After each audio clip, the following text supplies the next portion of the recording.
Assalamualaikum warahmatullahi wabarakatuh. Salam jumpa lagi dengan AR Subriyadi.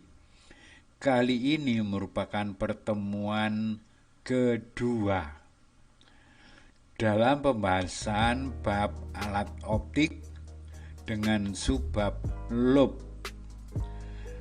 Mata dengan berakomodasi maksimum, mata berakomodasi minimum, mata berakomodasi pada jarak X tidak maksimum dan tidak minimum. Baiklah, kita akan menuju ke materi lob. Ini kita telah sampai pada lob. Adalah alat untuk memperbesar bayangan benda dengan menggunakan sebuah lensa positif. Syarat dalam penggunaan lob, jarak benda harus lebih kecil sama dengan fokusnya lensa. S lebih kecil sama dengan F agar terbentuk bayangan maya tegak diperbesar.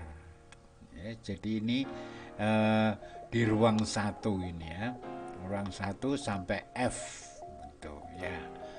Rumus umum perbesaran bayangan pada lob untuk semua jarak akomodasi mata pengamat ini dirumuskan secara umum.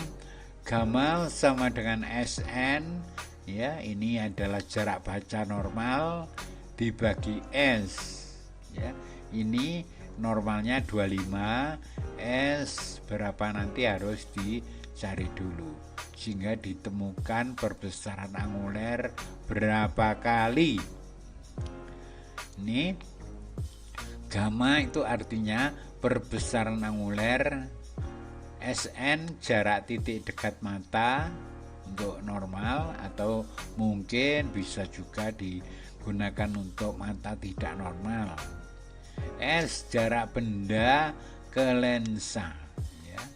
Jadi bendanya yang kita lihat bukan S-nya tapi bayangannya, karena ini bayangannya tegak diperbesar. Maya itu yang akan kita amati dengan mata kita. Oke, langsung kita menuju ke berikutnya. Nah, ini mata berakomodasi maksimum. Jadi melihat dengan sebesar-besarnya tapi jelas ya. Artinya pengamat melihat bayangan benda yang dihasilkan oleh lob itu berada atau diletakkan di titik dekatnya. Jadi ini atau PP, dekat PP ya. Kita lihat di sini, ini lobnya. Ini benda aslinya di ruang 1. Jadi dia itu syaratnya memang harus berada di sini antara F sampai ke verteknya ya. Jadi paling jauh dia di F, nggak boleh di ruang 2 ini, nggak boleh. Paling jauh di F, kesana boleh ya, kesana boleh sampai terjadi perbesaran tadi. Oke, yang kita lihat pada lob itu bukan bendanya. Kalau bendanya nggak usah pakai lob, jadi bendanya langsung. Tapi yang dilihat di situ adalah bayangan benda ini. Bayangan benda ini karena bendanya kecil, lewat lob itu akhirnya jadi besar ini. Bayangan ini nanti akan kita lihat secara langsung oleh mata kita. Jadi untuk mata yang berakomodasi maksimum, maka bayangan yang kita lihat itu harus diletakkan sejauh titik dekat mata normal. Atau ini bagi lensa itu S aksen, bagi mata itu SN. Ya, itu ya. Jadi Jadi apabila benda ada di sini, sinar masuk sana, sinar datang sejak sumbu utama, ya langsung masuk fokus. Sinar yang langsung masuk vertex diteruskan. Kedua sinar ini tidak mungkin ketemu, kita cari ke belakang sana, ke depan ya, ke depan sana. Ternyata ketemu, ya, ketemu, tapi ini adalah maya. Ini bayangan maya, ini benda aslinya, ini bayangannya. Ini yang kita lihat. Yang kita lihat ternyata diperbesar, tegak, dan maya. Ya, diperbesar itu penting karena alat ini adalah lobe untuk memperbesar bayangan. Oke, rumus umumnya ini kita cari dulu. Rumusnya S ditambah min S aksen. Min itu karena bayangannya, maya, sama dengan F. Ini rumus umum lensa di SMP dulu ya. Ini biasanya plus, tapi untuk ini lobe harus min. Ini min ya. S dikurangi, karena ini pindah sini ya, dikurangi Sn, ini ganti Sn karena S aksennya berada di titik dekat mata normal, sama dengan F ya. S ini akhirnya dibalik ya, S sama dengan perkalian, ini perkalian dibagi penjumlahan ya, ini matematika biasa.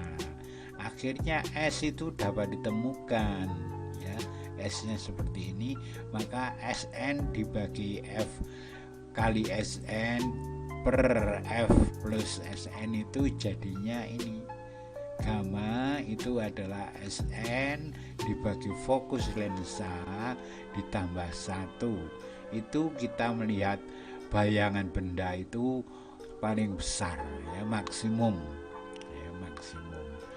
Kalau maksimum berarti bayangan ini harus diletakkan sejauh Sn ya. Ini nempel, jadi dianggap tidak ada jaraknya ya. Nempel mata ya. Itu kalau praktek di lab biologi sering kita menggunakan lobe, alat pembesar, jadi membesarkan bayangan benda. Ini hasil perbesaran maksimum untuk mata berakomodasi maksimum ya, itu Sn titik dekat mata normal F plus 1. Oke, kita masuk ke berikutnya. Mata berakomodasi minimum, artinya pengamat melihat bayangan benda yang dihasilkan oleh lobe itu berada di titik jauhnya ya, di titik jauhnya. Mata ini mempunyai titik jauh. Kalau mata normal titik jauhnya adalah jauh sekali ya, berarti bayangan yang dihasilkan oleh lobe ini diletakkan di jauh sekali, itu nantinya dilihat oleh mata, itu menghasilkan perbesaran minimum. Jadi bendanya diletakkan di titik jauh mata, jauh untuk mata normal itu jauh sekali gitu ya. Oke, ini rumus umumnya tadi ya. Kita lihat gambarnya dulu. Nah, ini fokusnya tadinya kita lihat, tadinya ada di dalam antara F dengan vertexnya ya, antara dengan vertexnya kita lihat ini F dengan vertexnya ya. Sekarang F itu digeser ke sana, F-nya digeser ke sana, akhirnya bayangannya jauh ya. Kita lihat lagi. Nah, F-nya bendanya digeser ke F, itu adalah syaratnya untuk melihat dengan berakomodasi minimum. Berakomodasi minimum berarti matanya santai, tidak mendolo, tidak melolong ya, jadi santai melihat benda jauh. Seperti kita kalau melihat benda jauh, gunung ya, pemandangan santai ya. Kalau melihat berakomodasi maksimum itu misalnya membaca ya, itu harus maksimum. Makanya membaca atau belajar gampang lelah. Kalau melihat pemandangan itu tidak lelah karena matanya santai ya. Ini jauh sekali. Kita lihat di sini rumusnya. Super S ditambah super min S aksen sama dengan super F, rumus yang di SMP dulu. Super S ditambah super min tak hingga sama dengan super F. Ini 1 dibagi tak hingga besarnya itu sama dengan 0. Berarti tinggal ini dengan ini aja. Berarti S itu boleh diganti F. S boleh diganti F. S boleh diganti F. Ya.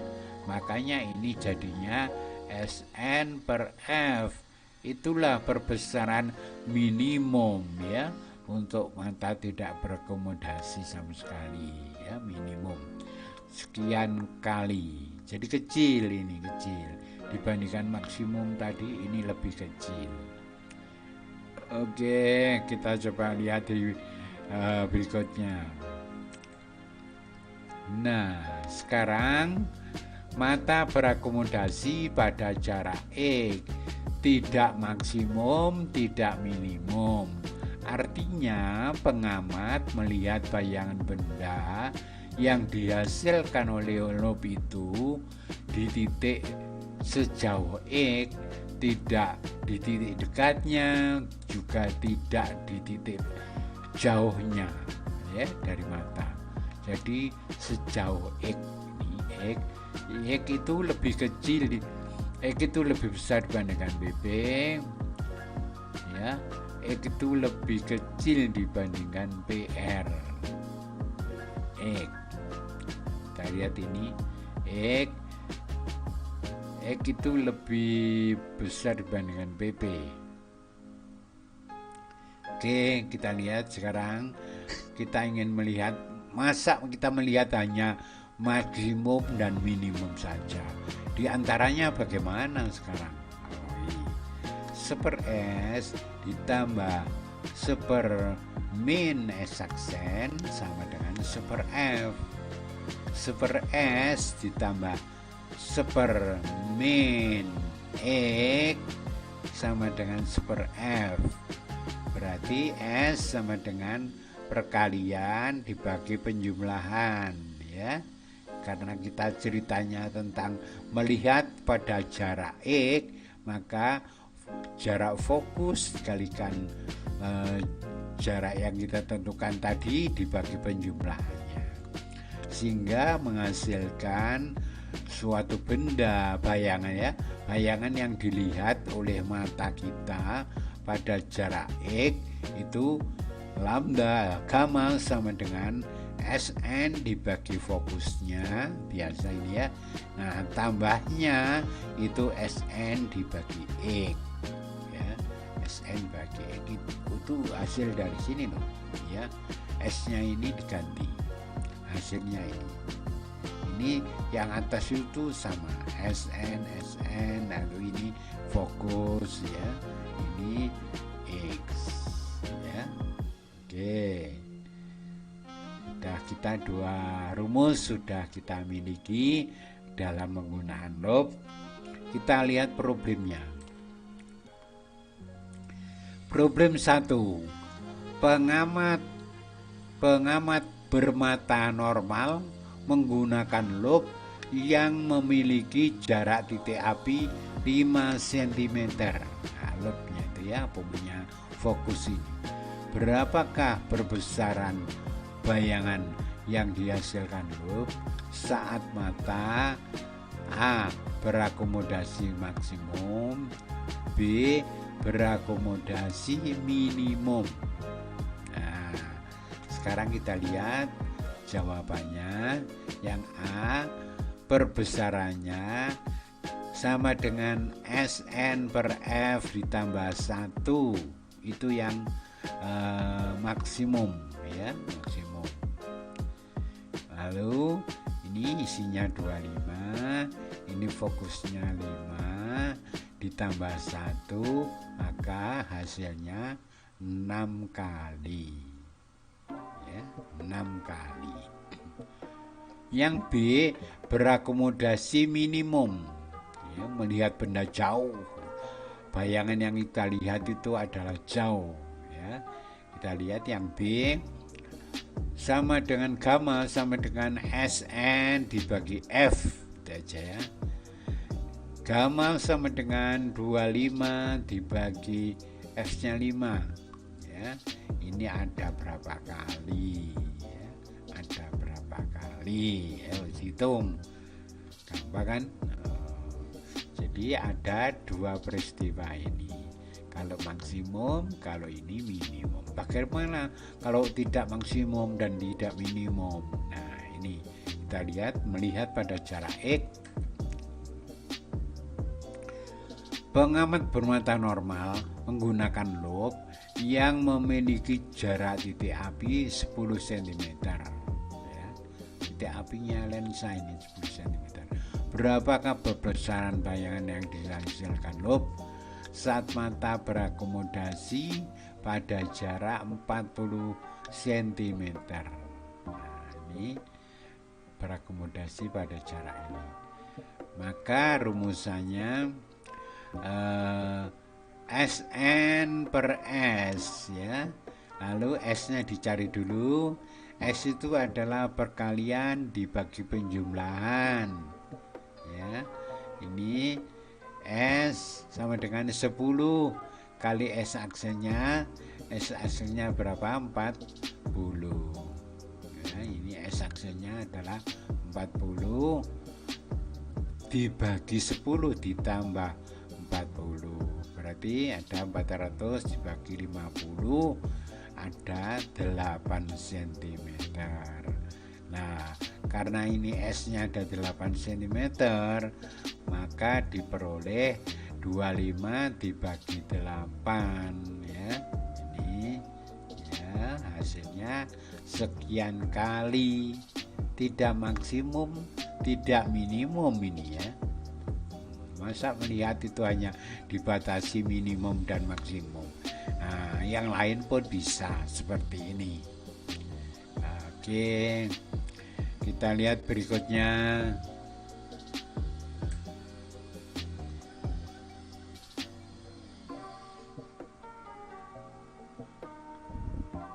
Nomor 3, pengamat bermata jauh.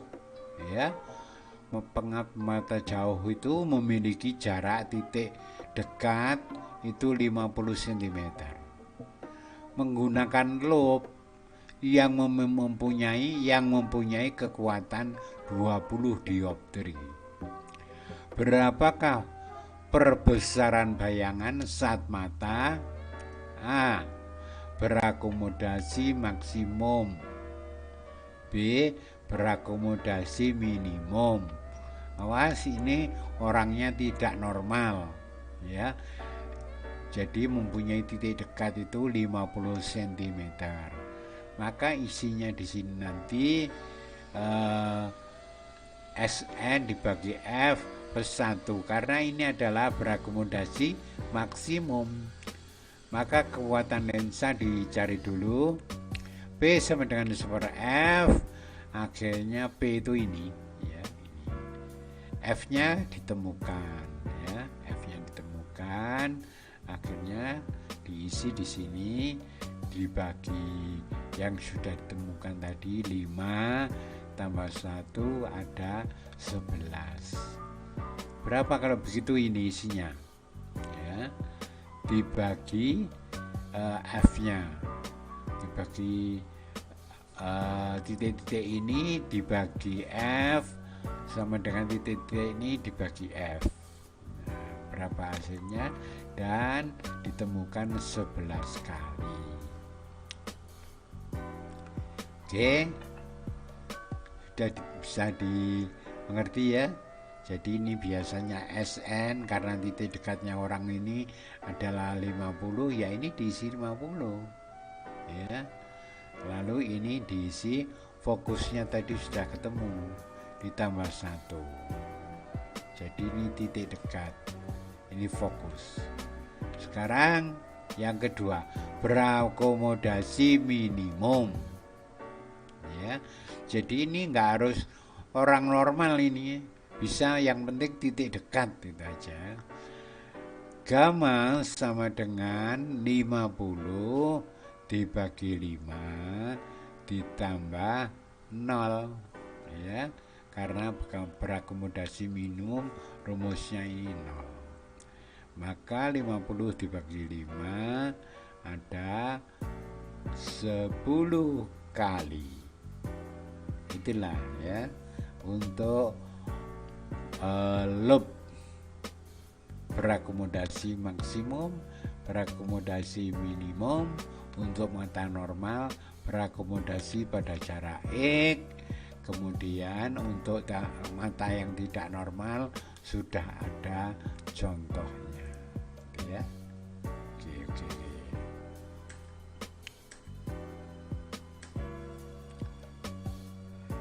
Demikian, kurang lebihnya mohon maaf. Mudah-mudahan sukses ya menjadi ahli fisika nantinya. Kurang lebihnya mohon maaf. Assalamualaikum warahmatullahi wabarakatuh.